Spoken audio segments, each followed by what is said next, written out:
नमस्कार साथियों, स्वागत है आपका सिविल लक्ष्य अकेडमी के Chhattisgarh daily current affairs programme में।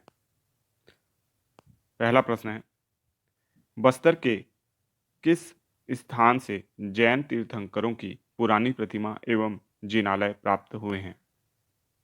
तो इसका सही जवाब है अरकू वैली। तो अरकू वैली जो है ये सूबाई बस्तर में स्थित है। बस्तर क्षेत्र के जयपुर कोरापुट क्षेत्र स्थित अरकू वैली के समीप ग्राम सूबाई में जैन तीर्थंकरों की पुरानी प्रतिमा एवं जिनालय प्राप्त हुए हैं। तो इसको याद रखना है आपको। यह बस्तर क्षेत्र में स्थित सबसे प्राचीन जैन मंदिर है। ऐसे जो मंदिर हैं इसकी खोज बहुत इंपॉर्टेंट होती है। ऐतिहासिक दृष्टि से बस्तर के नागवंशी शासक राजभूषण सोमेश्वर देव, जिनका काल था 1069 से 1110 यानी 1110 ईस्वी, ने चक्रकोट राज्य में जैन धर्म को संरक्षण प्रदान किया था। ठीक है, और ये मंदिर जो बने हैं और जैन तीर्थंकरों की जो मूर्ति प्राप्त हुई है इन्हीं के काल की है। तो यह खोज बहुत इंपॉर्टेंट है, आपके एग्जाम में आ सकती है। नेक्स्ट क्वेश्चन है, छत्तीसगढ़ का प्रथम फीफा द्वारा मान्यता प्राप्त synthetic football ground with running track कहाँ स्थित है? तो इसका सही जवाब है जगदलपुर। तो जगदलपुर में आपका प्रियदर्शनी इंदिरा स्टेडियम स्थित है, जो कि मुख्यमंत्री श्री भूपेश बघेल जी के द्वारा इसका उद्घाटन किया गया था। ठीक है, यह छत्तीसगढ़ का प्रथम फीफा यानी इंटरनेशनल फुटबॉल एसोसिएशन द्वारा मान्यता प्राप्त सिंथेटिक फुटबॉल ग्राउंड है और इसमें रनिंग ट्रैक भी स्थित है। ठीक है, तो इसको याद रखिएगा। नेक्स्ट क्वेश्चन, ये बहुत इंपॉर्टेंट क्वेश्चन है, किस कोल माइंस के खिलाफ हसदेव बचाओ आंदोलन प्रारंभ हुआ था? तो इसका सही जवाब है परसा कोल माइंस। ठीक है, तो परसा कोल माइंस जो कि सरगुजा और ये कोरबा क्षेत्र में स्थित है। ठीक है, मुख्यतः कोरबा क्षेत्र में स्थित है। यहीं पे आपका जो हसदेव अरण्य बचाओ आंदोलन चलाया गया। कारण ये था क्योंकि खनन परियोजनाओं की वजह से जंगल नष्ट कर कोयला निकालने की नीति बनाई गई थी। राज्य शासन के आदेश पर उदयपुर क्षेत्र के सालही फतेहपुर सहित आसपास के 2000 हेक्टेयर जंगल से पेड़ों की कटाई कर कोयला खदान परियोजना प्रारंभ की जाने वाली थी। पेड़ों की कटाई को रोकने एवं कोयला खान खोलने के विरोध में निवासियों के द्वारा सेव हसदेव नामक पर्यावरण संरक्षण आंदोलन चलाया गया, जिसकी तुलना किससे की गई? तो आपको पता है चिपको आंदोलन से की गई। ठीक है, छत्तीसगढ़ शासन द्वारा राजस्थान में कोयले की कमी के कारण उत्पन्न बिजली संकट को दूर करने के लिए परसा कोल क्षेत्र में उत्खनन की अनुमति दी गई है। ठीक है, तो इसको याद रखना है आपको। नेक्स्ट क्वेश्चन है, आज़ादी के 75 वर्ष पूर्ण होने पर 8वीं अंतर्राष्ट्रीय योग दिवस को भारत के 75 आइकॉनिक स्थलों में छत्तीसगढ़ का कौन सा स्थल चयनित हुआ? तो इसका सही जवाब है भोरम देव मंदिर। भोरम देव मंदिर कबीरधाम, इसका चयन किया गया।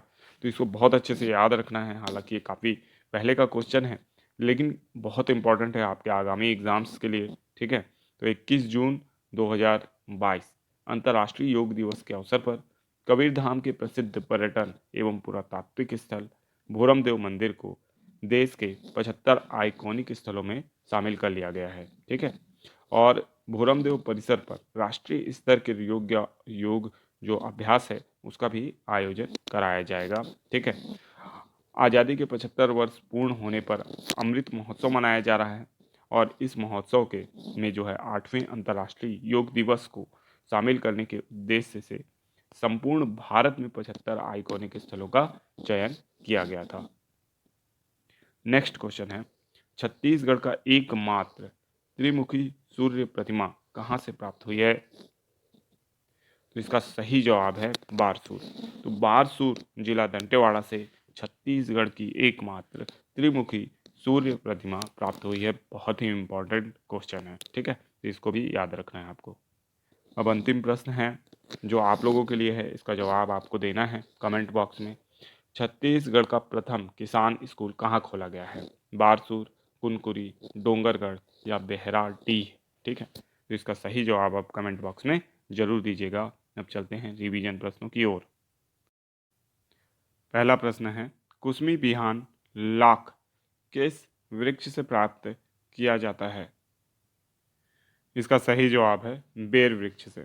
ठीक है, तो कुसमी बिहान लाख जो है वो बेर वृक्ष से प्राप्त किया जाता है। राज्य सरकार ने इसकी कमी को देखते हुए 550 रुपये प्रति केजी की दर से इसको कृषकों से क्रय करने का लक्ष्य रखा है। साथ ही साथ इसकी विक्रय दर 640 रुपये प्रति केजी रखी गई है। तो ये बहुत इंपॉर्टेंट है और ये राज्य की प्रमुख लघु वनोपज है। ठीक है, तो कुसमी बिहान लाख को आपको याद रखना है, जो कि बेर के वृक्ष से प्राप्त किया जाता है।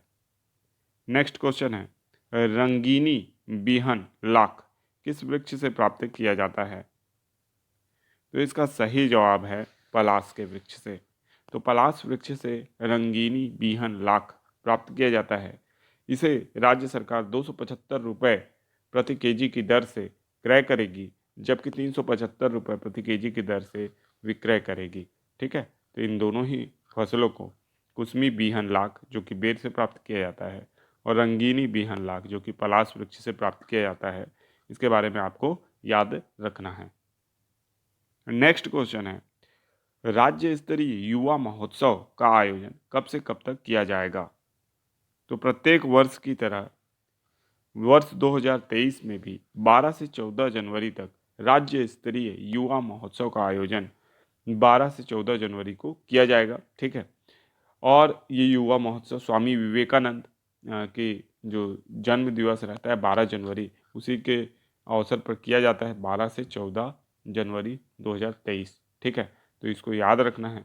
विभिन्न कार्यक्रम जो है, सांस्कृतिक कार्यक्रम, खेल वगैरह युवा महोत्सव के दौरान होते हैं और एक कह सकते हैं खेल कुंभ का आयोजन रायपुर में जो साइंस कॉलेज मैदान है वहाँ पे किया जाता है। नेक्स्ट क्वेश्चन है, किस राष्ट्रीय उद्यान में परभक्षी व कीटनाशक पौधा वीनस फ्लाईट्रैप्स की खोज की गई है? तो अत्यंत दुर्लभ इस पौधे की खोज गुरु घासीदास नेशनल पार्क में की गई है। ठीक है, जो कि कोरिया जिले और मनेनगढ़ चिरमिरी जो ज़िला है और इसके अलावा सूरजपुर ज़िले में विस्तारित है। तो इसी ज़िले में जो वीनस फ्लाईट्रैप की खोज की गई है, जो कि अत्यंत दुर्लभ पौधा है और इसके संरक्षण का कार्य भी वहाँ किया जाएगा। ठीक है, तो इसको याद रखना है। और ये पौधा इसके अलावा फिर अमेरिका में ही प्राप्त होता है और ये एकदम अभी की खोज है, वीनस फ्लाईट्रैप यहाँ प्राप्त हुआ है। नेक्स्ट क्वेश्चन है, किन जंगलों में पुनः सफ़ेद भालू देखने को मिले हैं? तो मरवाही वन क्षेत्र में पुनः सफ़ेद भालू देखने को मिले हैं। इससे पर्यावरणविद बहुत ज़्यादा उत्साहित हैं, क्योंकि सफ़ेद भालू जो हैं वो कम ही देखने को मिलते हैं। इसके पहले जो सफ़ेद भालू देखने को मिले हैं वो चिरमिरी वन क्षेत्र में भी मिले हैं। ठीक है, चिरमिरी और मरवाही जो वन क्षेत्र है वो आसपास ही है। ठीक है, तो इसको याद रखना है कि सफ़ेद भालू मरवाही वन क्षेत्र में पुनः देखने को मिले हैं। नेक्स्ट क्वेश्चन है, राष्ट्रीय शिक्षा दिवस कब मनाया जाता है? तो इसका सही जवाब है 11 नवंबर। 11 नवंबर को मौलाना अबुल कलाम आज़ाद जो भारत के प्रथम शिक्षा मंत्री थे, उनकी जयंती पड़ती है, जिस अवसर पर राष्ट्रीय शिक्षा दिवस मनाया जाता है। तो इस घटने को भी